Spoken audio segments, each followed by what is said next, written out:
Bienvenue sur ce nouveau tutoriel. Nous allons voir donc aujourd'hui l'utilisation du module Office de l'E+. Trois applications pour illustrer les différentes utilisations de ce module. Rédiger un courrier rapide au format PDF à partir d'un tiers ou à partir d'un contact de tiers. Demande d'échantillons, lettre d'accompagnement pour une documentation commerciale par exemple. Rédiger des documents techniques, alors on a la possibilité de pouvoir éditer des documents avec un cartouche haut, un cartouche bas, donc un en-tête, pied de page, un système de versionning, etc. Donc ça c'est pour rédiger des documents techniques.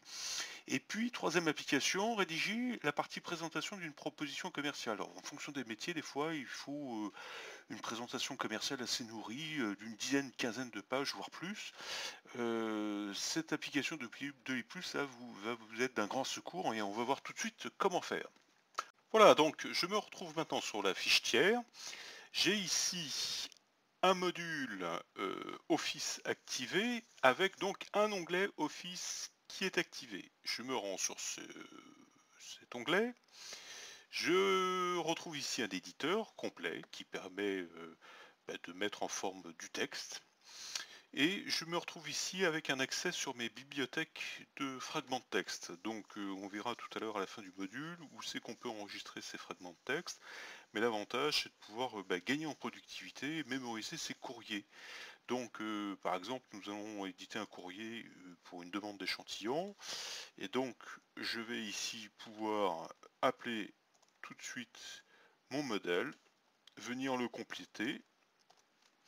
Voilà, une fois qu'il est complété, je vais pouvoir l'enregistrer. L'avantage c'est que une fois enregistré, eh bien, ce document je pourrais le rappeler puis éventuellement le modifier. Donc je l'enregistre. Ce document donc qui va se retrouver ici, hein, dans la partie enregistrement. Et je vais pouvoir tout de suite générer le document au format PDF. Alors ici le message vous dit que le document est disponible ici dans votre GED, mais vous avez en plus pour la mise au point du courrier un petit raccourci ici qui vous permet d'ouvrir tout de suite dans l'éditeur de l'E+, votre document. Alors que se passe-t-il au moment de la création du PDF? On reprend le logo de la société. Évidemment, on met les coordonnées du tiers. Ici, c'est le contenu je dirais qu'on avait dans l'éditeur, et puis en bas, un pied de page avec numérotation des pages. Voilà, donc tout ça se fait automatiquement. Ici, on verra qu'on a des variables en fin de compte dans le courrier, et je dirais chaque utilisateur va retrouver ses coordonnées, donc utilisateurs qui seront repris ici. Donc là, on a tout mis comme ça pour la démo, mais bien évidemment, on peut choisir le type de variable et ce que l'on veut retrouver. Voilà, donc je vais par exemple effacer maintenant mon document. Si je voulais le rappeler pour le modifier, eh bien tout simplement je le rappelle comme ça. Je vais mettre ici un marqueur. Voilà, pour la démo, je vais générer à nouveau ce document et puis je vais aller retrouver mon petit marqueur qui montre bien que j'ai appelé le document et je l'ai bien modifié. Voilà, donc ça c'est une première exploitation possible. On peut faire exactement la même chose avec ensuite les contacts. Voilà, donc je prends maintenant un contact adresse appartenant à ce tiers. Je retrouve un onglet Office. Je vais être capable d'aller reprendre le document qui a été mémorisé sous le tiers. Le voilà, avec mon petit marqueur de tout à l'heure. Et je vais générer le document. La différence par rapport à tout à l'heure, on va la voir tout de suite, c'est qu'ici je retrouve le nom de mon interlocuteur en plus, hein, et je retrouve le même type de courrier. Donc deux applications là possibles, soit directement à partir du tiers, soit à partir du contact de tiers. De toute façon, la bibliothèque de documents est commune, et les documents se retrouvent également dans la GED commune, c'est-à-dire la GED du tiers. Une fois que je suis sur ce tiers, il est très simple ensuite. Bon, une demande d'échantillon, c'est en général ça s'imprime et ça s'envoie avec les échantillons. Mais admettons qu'il s'agisse d'un courrier qu'on veuille envoyer en copie, en pièce jointe par mail. Il est très simple ensuite d'aller le reprendre ici. Voilà, ma demande d'échantillon. Donc si j'ai un doute, hein, je reviens en arrière. Si j'ai un doute pour savoir quel document c'est, je peux passer ici en prévisualisation. Voir mes courriers, hein, je défile ici, donc je suis bien sur celui-ci, oui c'est bien celui-là. Donc je clique ici n'importe où, je redouble-clique ici, je fais monter le document en fin de compte en pièce jointe, je vais choisir ici un interlocuteur. Je vais mettre ici un sujet. Allez, blabla sera mon sujet pour la démonstration aujourd'hui. J'ai la même chose, donc en termes de bibliothèque ici, je peux aller aussi trouver une bibliothèque avec un fragment de texte pour accompagner le type de document que j'envoie, tout simplement, et puis là, j'envoie par mail. Voilà. Donc là, c'est très simple, je viens d'envoyer, éditer un courrier, le mettre en forme, et puis l'envoyer par mail. J'aurais pu aussi l'envoyer par fax, hein, si l'option fax est activée sur l'application. Voilà, tout simplement, hein. Donc pour l'envoyer par fax, je rappelle, je viens prendre ici mon document, tout simplement. Voilà, je le confirme. Je viens choisir ici parmi les fax disponibles, hein. J'ajoute mon numéro de fax et puis je fais tout simplement ici envoyer le fax. Voilà, donc le fax envoie automatiquement, je ne vais pas le faire ici. Je vais passer tout de suite à l'application suivante, c'est-à-dire un exemple sur la rédaction de propositions commerciales. Alors, la proposition commerciale classique, vous la connaissez, c'est celle-ci. Je vais l'ouvrir. Voilà, la proposition commerciale classique d'Odoli Plus, qui est une jolie proposition commerciale où on peut mettre des photos, on peut mettre tout un tas de choses, des bons pour accord, on retrouve les pièces, les conditions générales de vente, on retrouve éventuellement des codes à barres, etc. Donc ça, c'est une proposition commerciale où là, j'ai des colonnes qui sont activées de poids d'unité, mais tout ça est paramétrable.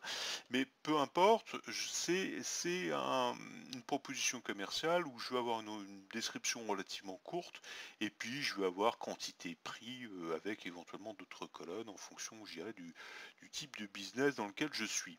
Mais là n'est pas la question. Si j'ai besoin de rédiger, donc il y a beaucoup de professions comme ça, 5, 10, 15, 20 pages pour décrire, je dirais, le type d'intervention que je propose à travers cette proposition commerciale, cet outil n'est pas adapté. Donc c'est pour ça que le module Office de l'I+, amené à la proposition commerciale, amène aussi d'autres possibilités. Donc là, je suis sur la proposition commerciale.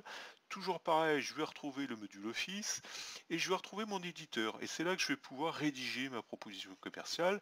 Et toujours pareil, à l'aide éventuellement de modèles. Alors je mets modèle avec même un S, puisque ici je vais en prendre un seul et unique, mais qui est mon exemple, mais je pourrais avoir plusieurs fragments, je dirais, de propositions commerciales avec des chapitres, par exemple, que je pourrais venir appeler les uns après les autres, et ça viendrait donc populer mon éditeur de texte, hein. Donc ça, c'est une notion très importante.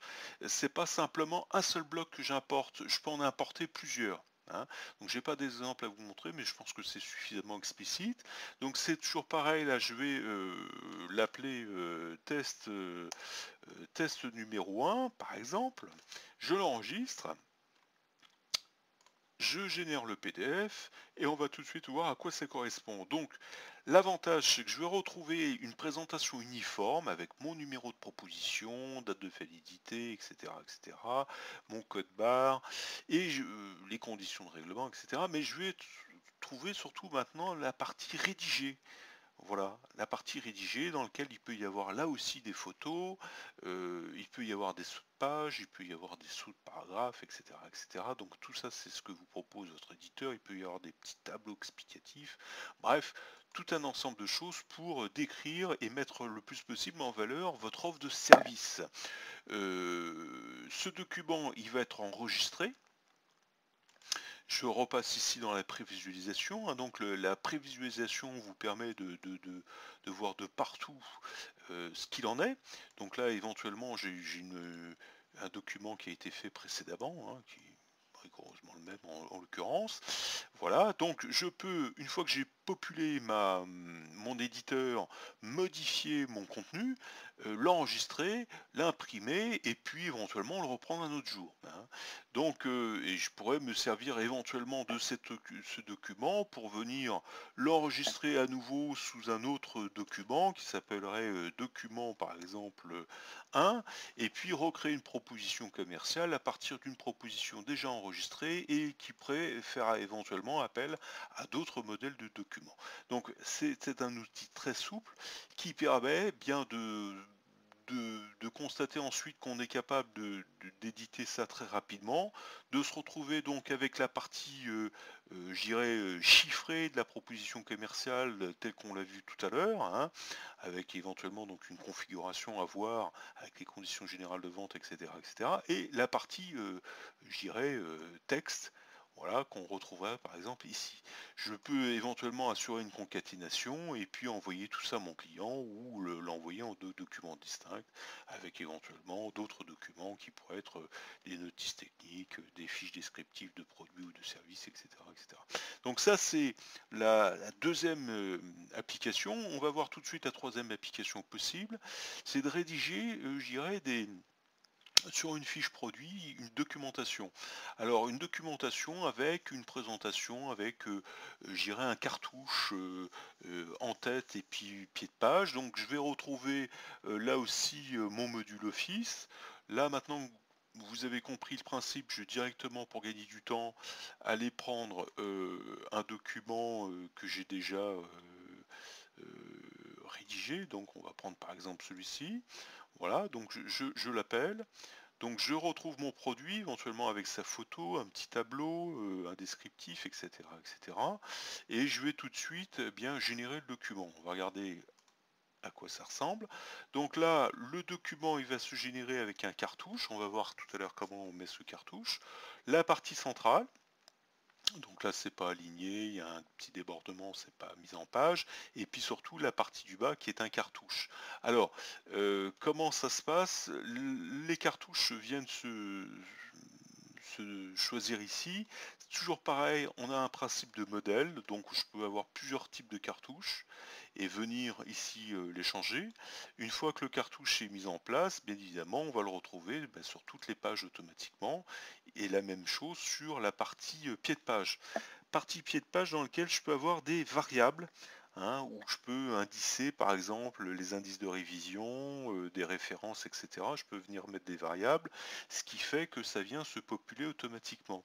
Et ces variables, je peux les retrouver ici dans mon éditeur, donc par exemple la référence de version, l'indice de révision, etc. Donc je peux passer ici en modification, et puis passer par exemple en indice de révision 3, et puis je retrouverai ainsi mon document qui sera indicé.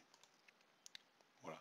Donc, une application possible aussi, quand on a mis en place un document comme celui-ci, c'est en fin de compte le cloner en l'appelant directement par un autre nom. L'avantage, par exemple, je pourrais avoir la version française et je reprendrai ici en clone dans une version, par exemple, à rédiger en anglais. Et je retrouve ici mon en-tête de page et mon pied de page qui sont symbolisés par ces trois petits points quand ils sont là derrière. Je peux l'ouvrir pour faire voir, voilà, il est bien là derrière. Donc le document a bien été cloné dans son ensemble avec son contenu et puis éventuellement ses indices de révision, ses cartouches, etc., etc. Tout ça va se retrouver bien évidemment dans la GED ici de la fiche produit, hein. Et puis dernier point, je vais vous montrer ici dans outils comment on fait pour mettre les fameux modèles qu'on peut venir appeler, donc modèle pour les produits, modèle pour les propales, les commandes ou les factures, et modèle ici pour les tiers et contacts. Alors on va regarder par exemple pour tiers et contacts, j'avais ma demande d'échantillon, elle est ici tout simplement, et puis on va voir tout en bas le principe des variables. Toutes les variables sont sur la documentation en ligne, donc n'hésitez pas à nous contacter pour activer le module et puis éventuellement pour une assistance pour le paramétrage initial qui se fera en fonction, je dirais, de votre métier. Voilà, et bien j'espère que vous avez apprécié ce nouveau tutoriel. Merci et à très bientôt pour d'autres tutos.